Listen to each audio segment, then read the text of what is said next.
Alkisah dahulu kala, hiduplah seorang pemuda bernama Suta.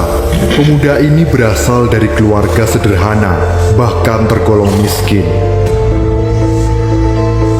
Dia sehari-hari bekerja sebagai abdi dalam di pendopo Kadipaten. Kuda-kuda milik Adipati dirawatnya dengan baik. Segala hal yang dibutuhkan kuda itu selalu dia penuhi, sehingga menjadi kuda terbaik di daerah tersebut. Dia sangat tekun melakukan pekerjaannya, salah satunya membersihkan rumput liar di halaman Kadipaten.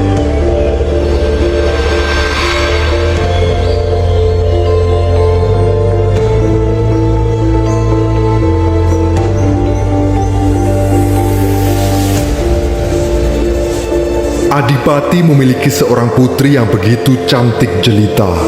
Dia sangat menyukai bunga-bunga di Taman Kadipaten.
Terbuai dengan keadaan sekitarnya, tanpa sadar ada bahaya yang mengintai sang putri.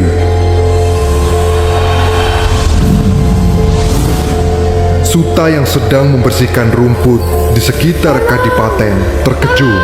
Hah? Suara siapa itu? Tolong! Tolong! Tolong! Sang putri! Suta seketika berlari ke arah suara.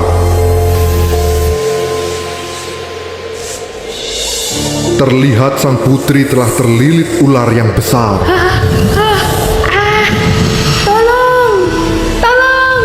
Dengan sigap, Suta mencari senjata untuk membebaskan sang putri.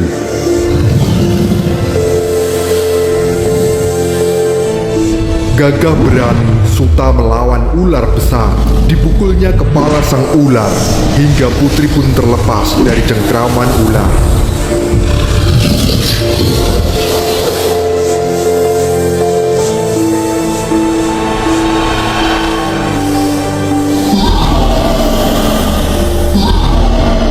Tahu mangsanya lepas, ular itu menyerang Suta dengan beringas.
Suta yang telah kelelahan mengerahkan sisa tenaganya untuk menghabisi ular itu.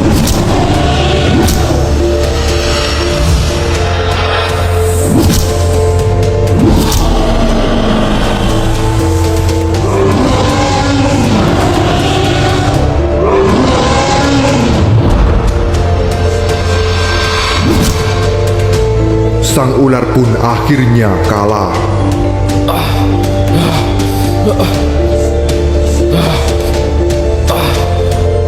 Putri pun mendekat ke arah Suta. Apakah kau baik-baik saja?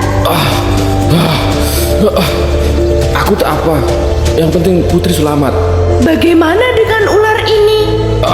Tenang, tenang. Ular itu sudah tewas. Mendengar ada keributan di sekitar Taman Kadipaten, sang adipati memeriksa keadaan. Putriku, ada apakah gerangan? Ada ular, Ayah, dan hampir memakanku. Beruntung ada pemuda baik hati yang menolongku, Ayah. Benarkah putriku? Ampun Adipati, benar apa yang dikatakan sang putri. Akan tetapi ular itu sudah hamba kalahkan. Syukurlah putriku, kau baik-baik saja. Dia ini bernama Suta. Dia abdi dalam yang merawat kuda-kudaku. Terima kasih, Suta, atas pertolonganmu.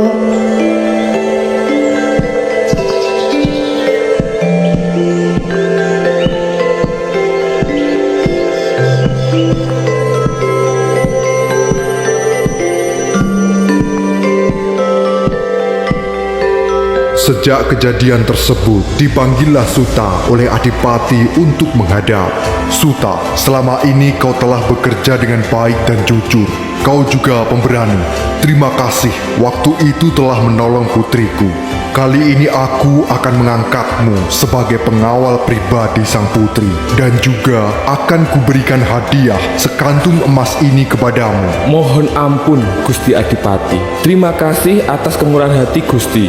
Akan tetapi pemberian ini terlalu banyak. Hamba sudah cukup dengan upah dari Gusti Adipati selama ini. Adipati pun kagum dengan kesederhanaan Suta. Adipati pun memaksa Suta untuk menerima hadiahnya. Dengan terpaksa, Suta menerima sekantong emas pemberian Adipati.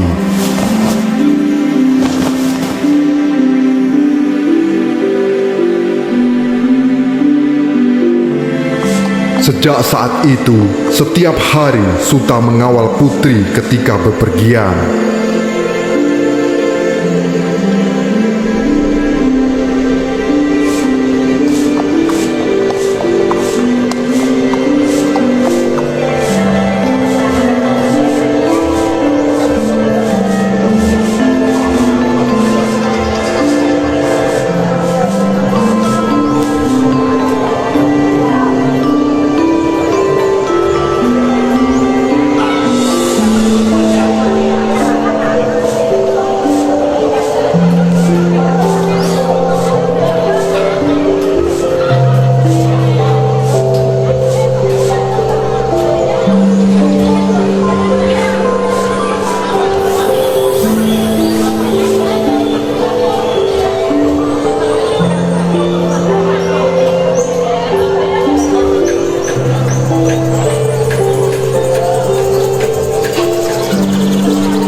Berjalannya waktu, karena terus bersama, timbul perasaan suka dari hati sang putri kepada Suta.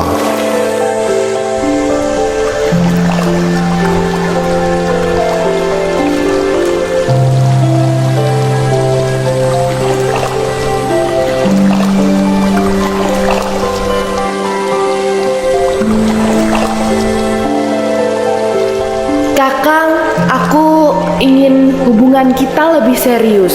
Sebaiknya segeralah lamar aku. Sebenarnya aku juga berpikiran sama denganmu. Namun entahlah, aku khawatir hubungan ini tak direstui karena aku hanya seorang pesuruh. Selain itu, mengingat begitu banyak kebaikan yang diberikan Adipati untukku, bukannya aku terlalu lancang untuk meminangmu. Jangan ragu, Kakang. Kalau kita ditakdirkan bersama, pasti ada jalannya. Baik, aku akan berbicara kepada Gusti Adipati tentang hubungan kita.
Hingga suatu hari, keduanya menghadap kepada Gusti Adipati.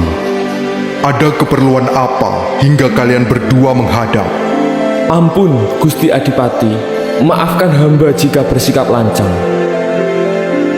Kedatangan hamba menghadap adalah untuk melamar Tuan Putri Adipati. Apa katamu? Sungguh lancang kau, Suta. Berani melamar putriku. Ampun Baginda, akan tetapi kami... Tutup mulutmu. Derajatmu hanya seorang pesuruh. Sungguh keterlaluan dirimu. Tak sepantasnya kau untuk putriku. Pengawal, tangkap dan jebloskan manusia tak tahu diri ini ke penjara bawah tanah.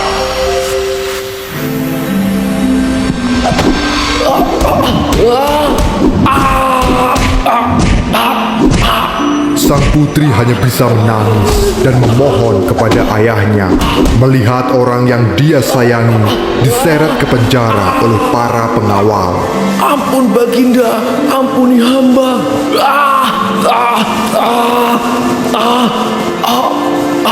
Ayah, maafkan Suta. Ampuni dia, Ayah. Jangan masukkan Suta ke dalam penjara. Aku menyukainya, Ayah. Ingat, Ayah, dia yang menyelamatkanku waktu itu. Adipati hanya diam 1000 bahasa tak mendengarkan putrinya. Tak sepatah kata pun keluar dari mulut Gusti Adipati.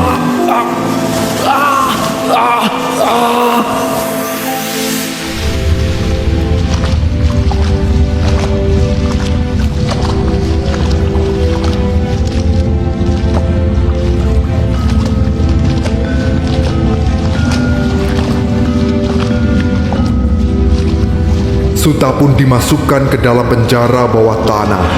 Tempat itu hanya diterangi satu obor kecil dan bagian lantainya digenangi air, sehingga setengah kaki Suta terendam.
Kondisi penjara seperti itu akhirnya membuat Suta jatuh sakit.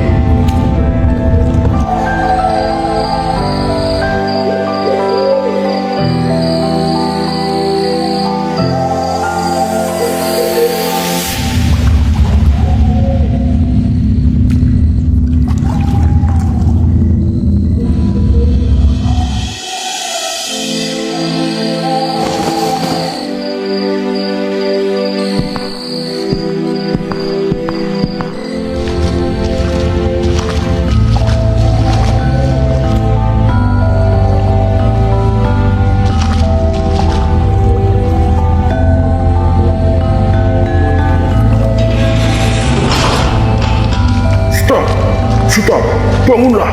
Hei, bangunlah Suta. Siapa kau? Tak penting siapa aku. Aku disuruh Tuan Putri untuk menolongmu. Pergilah, temui Tuan Putri di tempat kau membunuh ular itu.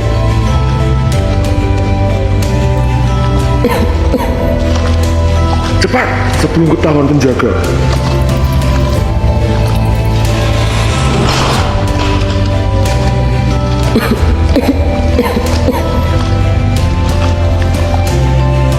Dengan dibantu orang suruhan Tuan Putri, akhirnya Suta bisa bebas dari penjara.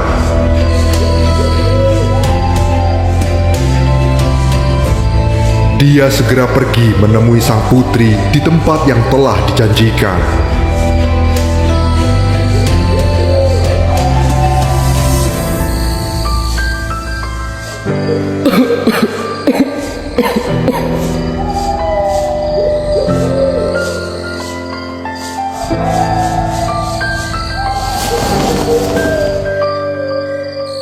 Bertemulah kembali keduanya setelah melepas rindu. Apa kau yakin dengan keputusanmu ini, Putri? Engkau seorang bangsawan. Tak seharusnya kau berbuat sejauh ini hanya untuk orang sepertiku. Aku rela melepas semua ini, Kakang, asal sisa hidupku kuhabiskan bersamamu. Cepat, Kakang, sebelum pengawal mengejar kita.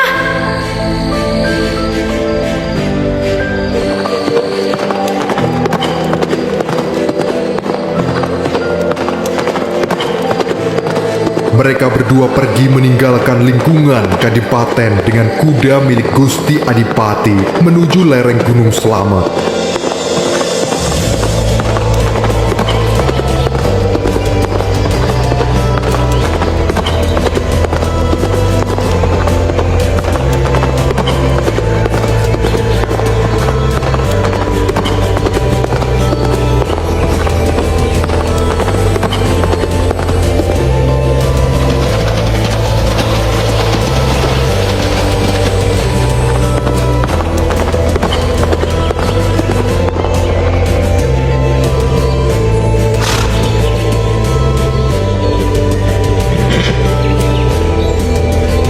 Akhirnya keduanya menikah serta tinggal pada sebuah desa kecil di lereng Gunung Slamet sebelah selatan.